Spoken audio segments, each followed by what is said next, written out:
इस वक्त एक बड़ी खबर सामने आ रही है आंध्र प्रदेश से। ये बड़ी खबर है, 16 अगस्त से आंध्र प्रदेश में स्कूल खुल जाएंगे। वज़ीर तालीम से मुशावरत के बाद हुकूमत ने यह अहम फैसला लिया है। वज़ीर जगनमोहन रेड्डी ने अहकामात जारी कर दिए हैं।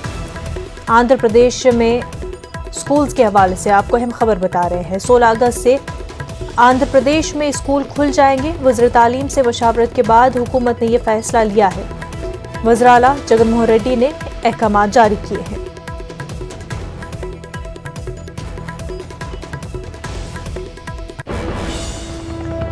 इस वक्त एक और बड़ी खबर महाराष्ट्र से जुड़ी हुई। महाराष्ट्र के रायगढ़ से ये बड़ी खबर है। रायगढ़ के मुख्तलिफ इलाकों में कई लैंडस्लाइड हुए हैं। अब तक 36 अफराद की मौत हो चुकी है।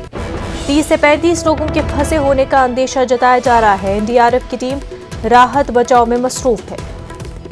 महाराष्ट्र के रायगढ़ से आपको ये खबर बता रहे हैं। रायगढ़ के मुख्तलिफ इलाकों में लैंडस्लाइडिंग हुई है। अब तक 36 अफराद की लैंडस्लाइडिंग में मौत हुई है। 30 से 35 लोगों के फंसे होने का अंदेशा है।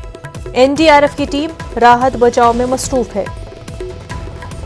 महाराष्ट्र में बारिश की वजह से सैलाबी सूरत हाल। महाराष्ट्र में सैलाब की सूरत